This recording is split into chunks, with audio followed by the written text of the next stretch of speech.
गौरव पांडे जी राधा वल्लभ श्री हरिवंश महाराज। श्री हरिवंश महाराज जी। महाराज जी, आपसे सत्संग में सुना कि हमको सिर्फ नाम जप करना है और इसके सिवा हम कुछ कर भी नहीं सकते। अगर कुछ कर सकते हैं तो सिर्फ अपना बुरा कर सकते हैं। अगर छूट हो जाए तो हम कहाँ गिरे, हमारा चिंतन कहाँ, हमारे हृदय की मांग क्या है, हमारी दृष्टि कहाँ। अगर हम रुके हैं तो कृपा की बाढ़ हमें रोक रखी है। महाराज जी, आपकी कृपा से सब अच्छा चल रहा है, पर कभी कभी मन जो पुराने व्यसन छूट चुके हैं, संसारिक प्रतिकूलता आने पर बहुत जोर से उधर ले जाता है मन, जिससे परेशान हो जाता हूं। और इस मन इसी से तो बचना है।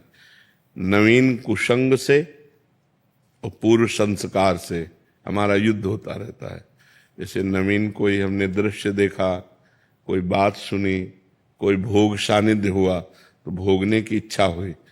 नवीन कामना, भोगे हुए भोगों की तृष्णा, यही से तो युद्ध होना है। वो भोगा था, अच्छा लगा था, ये मन चिंतन करवा करके उधर ले जाना चाहता है।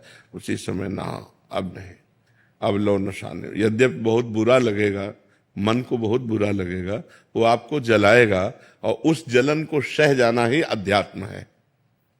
यम ही न व्यथ्यन्ते पुरुषम पुरुषर्षभ। जो मन के द्वारा दी हुई व्यथा से परास्त नहीं होता, व्यथित नहीं होता का मतलब परास्त नहीं होता। जैसे हम आपसे मिलना चाहते हैं और कोई हमें सुख मिला है आपसे, अब मन विवश करेगा आपके पास चलना नहीं, अगर गलत है नहीं मुझे जाना नहीं। अब वो जलाएगा, ना भजन में लगेगा, ना कहीं नहीं लगेगा, बस वो बार बार वही प्रश्न करेगा, वहीं चलो वहीं चलो। वो बार बार वही भोग मांगेगा, हमको बार बार कर नहीं, तो चाहे मार डाल मैं नहीं जाऊं, कुछ भी कर, राधा राधा राधा। वो थोड़ी देर जलन देगा, शांत हो जाएगा। फिर दोबारा जब उठेगा तो पहली बार 15 मिनट जलन दी थी, अब की बार 10 मिनट जलन देगा, फिर 5 मिनट, फिर 2 मिनट, फिर सदा सदा के लिए राधे राधे हो जाएगा। पर इतनी क्षमता रखनी पड़ेगी कि उसके इस वार को सहना पड़ेगा। उसका स्वभाव है प्रमथन, मन को मथ डालना, एकदम व्याकुल, यार सब बाद में देखेंगे, पहले ये खा लेते हैं, पहले ये भोग लेते हैं, पहले ये पी लेते हैं, पहले ये देख लेते हैं। उसका ऐसा स्वभाव है। मन के स्वभाव को सह जाना यही साधुता है। सहत सहत बाढ़ भगति गृह तन गुरु हितगार। जब ना सहन हो तो रो पड़ो, भगवान को साक्षी करके, हे नाथ आप देख लो हमारी दुर्दशा होने के लिए ये क्या मन कर रहा, प्रभु आप संभालो, मुझे सामर्थ्य दो प्रभु।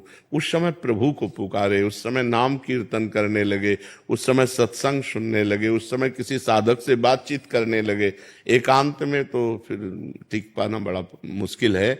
जब हमारा मन किसी विषय पर अरज गया हो और हम एकांत में तुम्हारा बार बार तुम्हें परास्त करेगा, उस समय हमको खोजना है कि किस विषय से शांत होगा। कोई शास्त्र स्वाध्याय, कोई सत्संग सुनना, किसी साधक के पास बैठ जाना, कुछ नहीं है तो जोर जोर से भगवान को पुकारना, राधा राधा किशोरी जू, हे लाल जू, हे प्रभु मुझे बचाओ मेरा मन ऐसे। क्योंकि इसको सहना बहुत कठिन है। बातें बना लेना, उपदेश दे लेना, उपदेश सुन लेना सब सरल है, लेकिन जब ये हठीला मन किसी विषय पर हट कर लेता है कि मुझे ये चाहिए, मुझे ये भोगना है, फिर बड़ा मुश्किल हो। फिर तो मतलब घबराहट पैदा कर देगा, भारी जलन पैदा कर देगा, व्यथा पैदा कर देगा। कहीं लगेगा नहीं तो आपको भी बुद्धि सलाह देगी, अरे कर लो, आज के बाद कभी नहीं करेंगे, पर आज कर लेते, शांत तो हो जाएगा मन। बस मर गए, अब फंसा लिया। फिर शांति जब होगी ना तो कहेगा कि नहीं करूंगा, पर पुनः जब संकल्प भरेगा तो तुम लड़ नहीं पाओगे, तुरंत वही करना पड़ेगा। फिर 2-4 बार हारने के बाद मन क्या कहेगा, अब तुम जीत सकते ही नहीं, लगे रहो इसी में।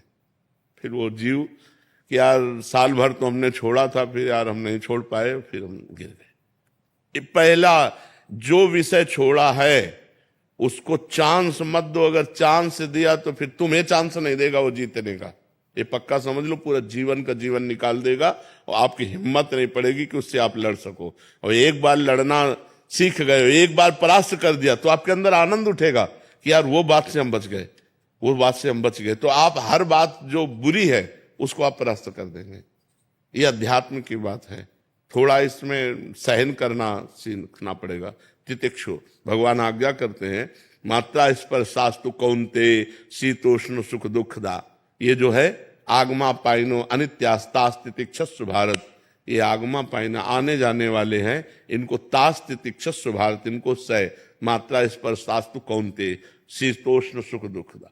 ये जो गर्मी सर्दी अनुकूलता प्रतिकूलता लाभ हानि ये नाना प्रकार की ये आने जाने वाली हैं, काम क्रोध लोभ ये वृत्तियां आने जाने वाली टिकने वाली नहीं। इसलिए हे अर्जुन तुम इनको सहन करो, ये भोगने से नहीं शांत होंगे। और हमारी इंद्रियां चंचल हैं और मन इंद्रियों के अधीन है और बुद्धि मन के अधीन है, तो वो भी सलाह देती भोग लो।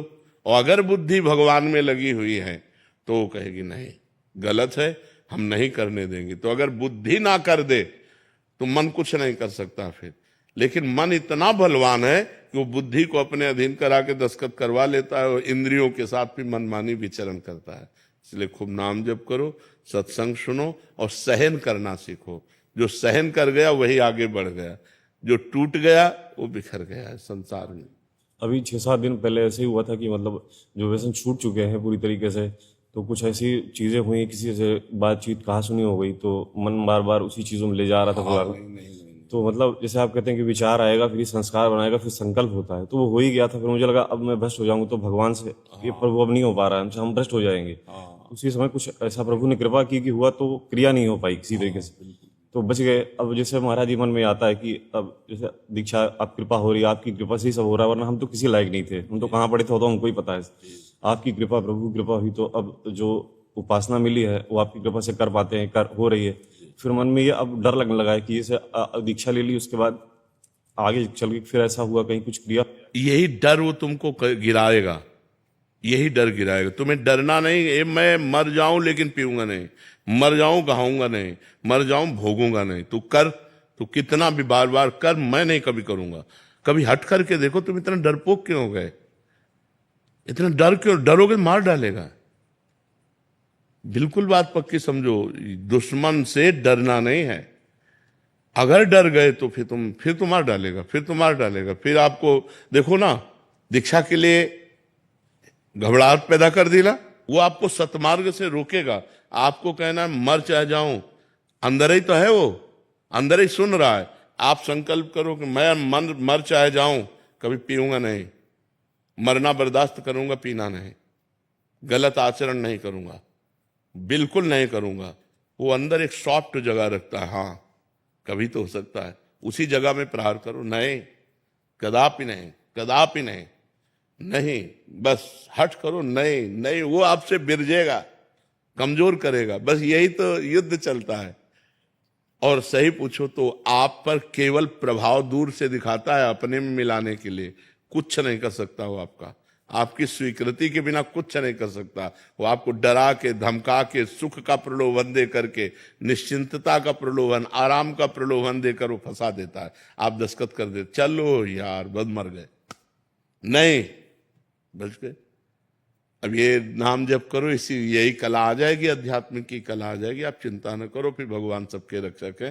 पर जो गलती छोड़ी अब लो नसानी अब नान से, उसे पुनः मत करो, नहीं तो बार बार फिर